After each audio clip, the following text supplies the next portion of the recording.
I've been documenting humanity around the world for some 30 years in 100 and something countries on 6 continents. And originally, I began doing this to really celebrate our beautiful world and to inspire diversity and unity. And my work has been always so meaningful to me. Some years ago, I had been asked to be the sole exhibitor at the World Peace Summit in Vancouver with His Holiness the Dalai Lama and other Nobel laureates. And it was there that I really learned about slavery.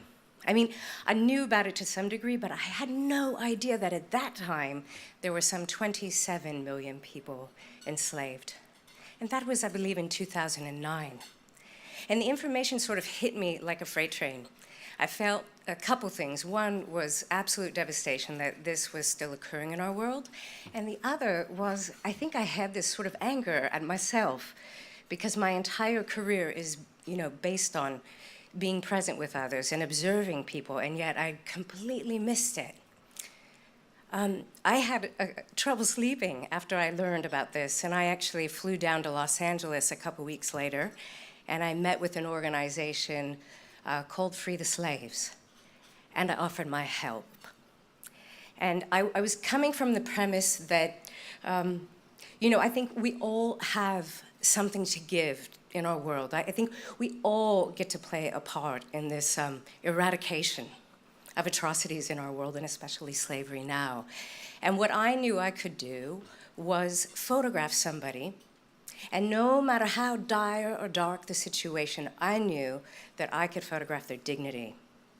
There's lots of photographers that are interested in showing us the horror of the world, and there's plenty of that, but I wanted to enable a viewer looking at an image of a human being to feel that shared humanity, our brothers and sisters around the world, because in fact it could be us in that same situation. So, can we lower the lights ever so slightly? I'll bring you on a little bit of a journey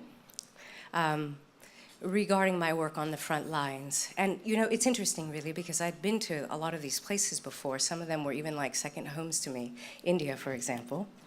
And this time I would really see the skeletons hidden in the closet. It was seeing things in such a different regard as you might imagine. I was first introduced to the brick kilns in India and Nepal. And it was though I had walked into Dante's Inferno. I was really struck by the men stacking bricks on their heads, the women also, and even children, up to 18 at a time, each brick almost weighing 4 pounds. They worked monotonously, mechanically, brought the bricks to different areas where they would stack them or put them in trucks only to walk back and stack the bricks again on their heads. Now, the children that are too young to work in the kilns were left to their own devices, and as you can see, sometimes they were frightened. I love this image because it shows the strata of the kiln. The kiln, of course, has this enormous temperature to bake the bricks into that orange color. But actually, the temperature on its own in India can reach 120, 130 degrees. And it became so hot that my camera would stop working. And I would have to run back to the cruiser, have the fellow turn the car on, put the air conditioning on, and put my camera under the air conditioner just to get it to work again. And I sat there and I was thinking, oh my gosh, this camera's getting far better treatment than these people will. It was really heartbreaking. I was in another kiln when I'd first walked in, and I saw these women and elders carrying bricks. And I started to cry. I just immediately felt this tremendous sadness, and the abolitionist that I was with grabbed me and said, you cannot do that. It is not safe for you, and it is not safe for them. And I think in that instant, I realized that I really had to trust those abolitionists, those organizations that work to liberate others. I had to just give that all away and be present with the people to do what I could do. Again, you can see this woman carrying an enormous load of bricks.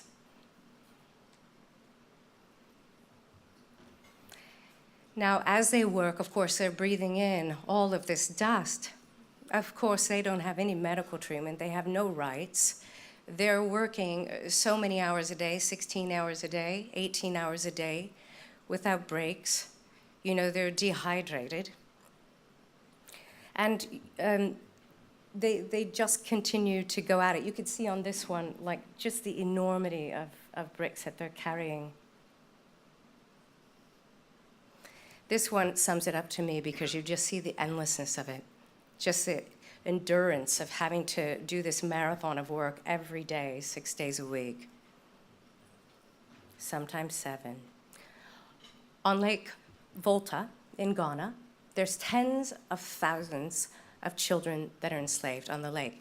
Now, when I first arrived there, each area that I would go into or fly into, I would have this distinct few people that would work with me that were working undercover with those enslaved on the ground.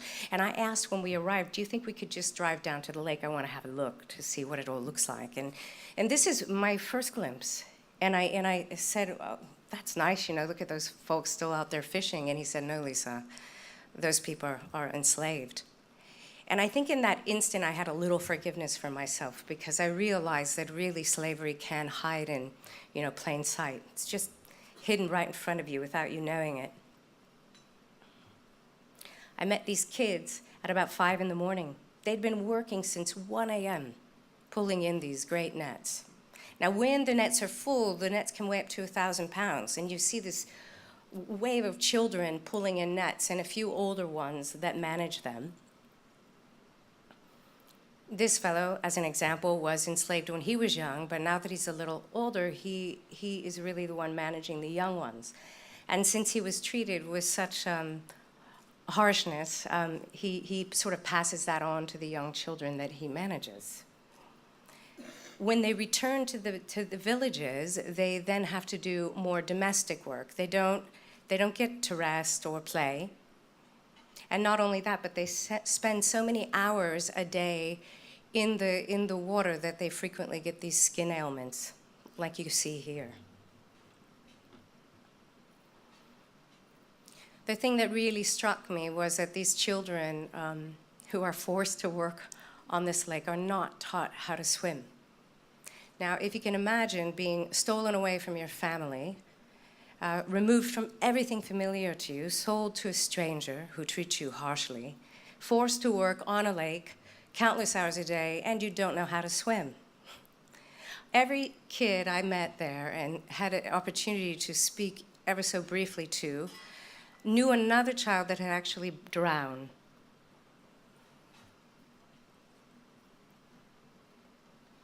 Little girls as well. The children they love because of their small fingers. Now, since Lake Volta is a man-made lake, there are trees that come out from beneath it. And as you might imagine, when they toss out the nets, they get tethered on the limbs. And you see them literally toss the children into the lake to untie the nets from the tree limbs. This is Kofi. Kofi is an astonishing young boy. I met him at a shelter after he had been rescued. He was in the back of the shelter at the well where he was bathing himself with these big buckets of water, and he would pick them up and dump them over his head. And he's a beautiful child, and he's free now. And what's even better is, as we're sitting here today, he has been put back with his actual parents, and that's to the good work of abolitionists around the world. In the Himalayas, I witnessed young children carrying stone that weighs more than their own body weight. It would take several people to get them hoisted onto their heads, where you could see them weighted down. Now, I'm a pretty tough chick. Like, I can carry a lot of a weight, and I could not lift any of these stones. They were enormous. Boys and girls, they'd often, hold hands, as you had seen in the previous one, just to steady themselves as they go down this perilous journey to the bottom where they load these slates into trucks. And, when I'd see the slate, I would think, is that the slate that's in my bathroom? because of course we all unknowingly are participating in slavery every day. These women, they're my heroes. In fact, all of these people are heroes to me. In India, there are some areas that entire communities are enslaved, and actually for generations often. And part of the dilemma is that they don't even realize they're enslaved because this is all they've known. Now, the abolitionists work to get them liberated, and in this case, all the people of the community had left, and they went to meet an attorney in a village that was somewhat far away. But when they returned, the slaveholders had burnt down the whole village. Like, they had nothing, and now they really had nothing. And of course, they became petrified, and they gave up. Except this woman in the center rallied. She said, we've lost everything. We have nothing left to lose, and we have to persevere. We have to go on. And in fact, they were able to get liberated. They were able, in fact, to get a lease on their own quarry. And now they do the same back-breaking work, but they do it in freedom, and they get paid for it. And their children go to school, and you could just look at them, and you can see in their eyes that they're free. They have light in their eyes. In Ghana, I went 150 to 250 feet down illegal gold mines. None of the abolitionists that were with me would go down into these mines, but I really wanted to see what it was like. And so there were 5 fellows that were enslaved that dared to bring me down. And as you can see, the shaft is actually held up by tree limbs on the sides, and you sort of climb down them. Now, the only things that they bring down are an empty sack. They have a flashlight tethered to their head, and they have these primitive tools. And the very distinct memory I have in there, because you might imagine it's quite dark, is I remember the heat and the sweat, and I remember the sound of these tools hitting the side of the shafts, and also the sound of coughing. Like, that really stood out to me. Everyone was coughing. In my work, I actually don't use any sort of artificial light, and I had asked the fellows that were with me to remove their headlamps and shine it on this fellow's face so that I could make this exposure. Now, this guy, when I made this image, I was 44, and he also was the same age as me. And I don't know if he's alive today. I think he possibly is not. And whenever I see him, I get a little emotional. This young man, the photograph was made after he had come out of the mine shaft. You can see that he is very wet from the sweat. His hand is blue from the mud under the earth.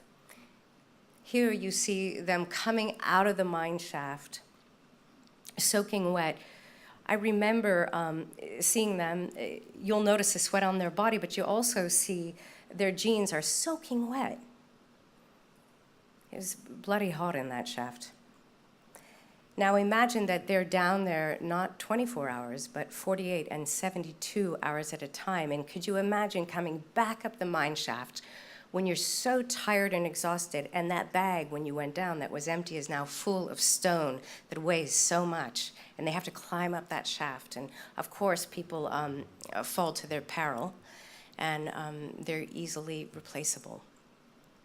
Once the stone is gathered, it's then transported to another place known as a pounding site, like you see here.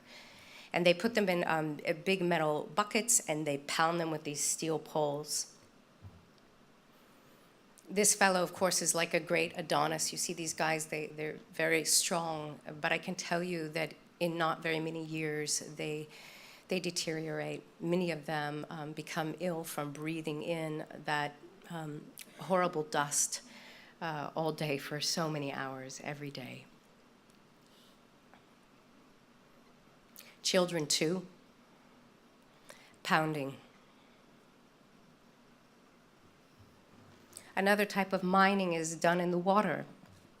Now, the issue is that when they're sifting that gold, mercury is used to extract the gold from all the debris. But the mercury, of course, spills into these pools of water, and in this particular pool, you could see it's all women, and the women carry the children on their backs, and they feed their children in these pools poisoned by mercury in between whenever the child is hungry while they're working. The children, of course, are left and remain on their own on the side when they're not being carried by their parents. The textile industry was one that I actually was aware of when I first learned the gravity of slavery, now at the number of 46 million. You know, I remember visiting this particular family. The whole family was enslaved, and this actually is a family portrait. The black hands are the fathers, and the sons are the blue and the red.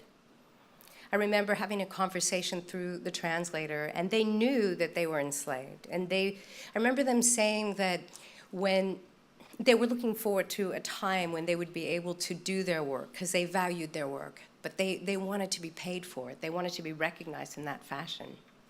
And of course, I believe now this whole village is free, but at the time, they were not.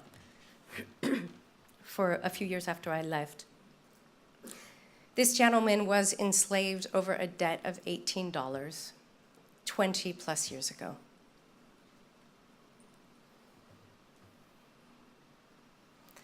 Now, the sex industry is another one that we all know about. I think of the $150 billion, isn't it 99 billion that is made from the sex industry? I was fortunate to have these group of heroes, again, women that had previously been sex slaves but dare every day to go back in and to help others get out of sex slavery. And they were my guardians and my guides, and they brought me in. This image was made in what they call a cabin restaurant, which is in Nepal. So it's not a brothel per se, it's more like a dingy restaurant. And they're often in these underground, cavernous, dingy places where the women, the young girls and boys are meant to get their customers to order more alcohol, order more food, and while they are there serving them, the customers are allowed to sexually exploit them.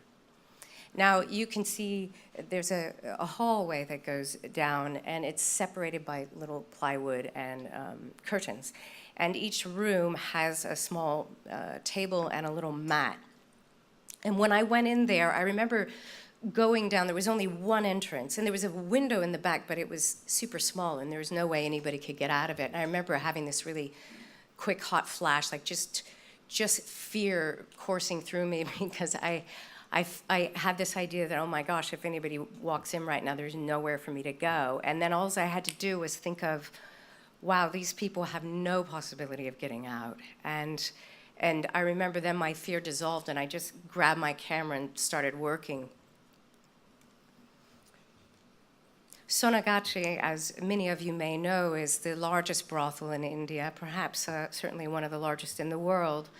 And while I was there, there was an individual who dared to bring me in that was a resident of this particular area.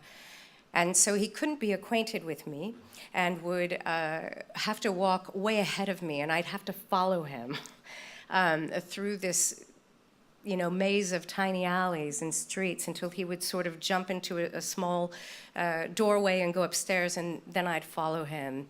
And after going in a few times, I was able to make images of the women that had allowed me to photograph them. It was a very sad experience being there. I learned, oddly, that even women that are elders are continued to be sold and sexually exploited. This particular woman, after I had returned home, I think it was 2 months after I was home, I got an email from my contact there who let me know that her body was found outside of the brothel in the gutter.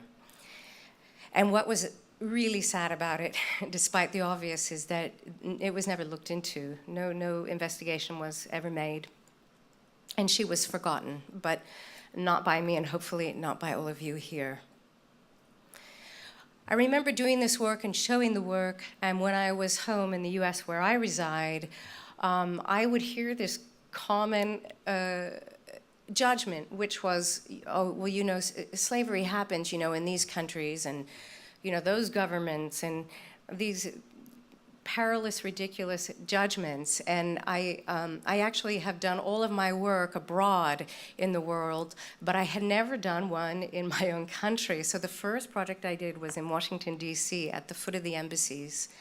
And to really show that slavery obviously happens in the United States also. I believe the New York Times said that between 100,000 and 300,000 US-born children are sold into sex slavery every year.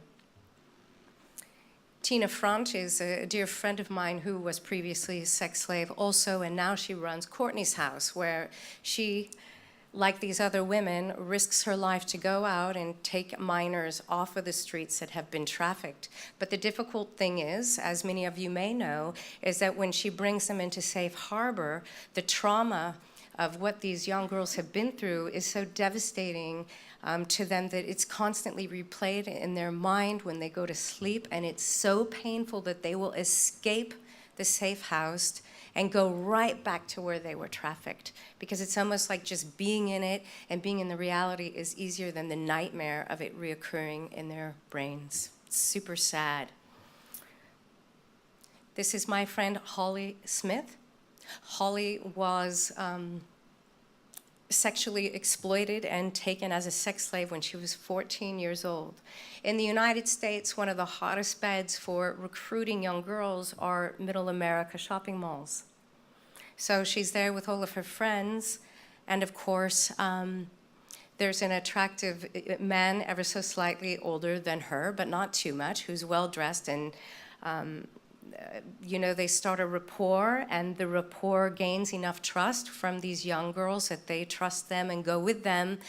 And I believe when she finally left with him, it took him 5 hours to get over state lines, and she was sold several times that night and raped. But now, fortunately, she's a biochemist. She's just the most amazing young woman, and she's married and happy, and she's an advocate to help fight slavery, which is just something. As you might imagine, I do this work to shine a light on slavery. I did two things when I was in the field. I would document people in their forced labor, but I also brought with me these big bundles of candles. And when it was safe for them, and it was safe for me, I made these portraits.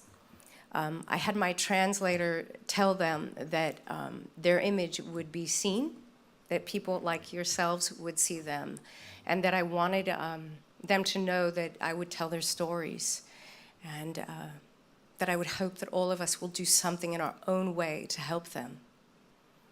Honestly, there's not a day that goes by when I don't think of these amazing people I've had the great privilege of meeting. And I feel very honored to have met them, and I feel very honored to do this work, and I feel very honored to be here today with others of like mind, and I very much appreciate your time. Thank you.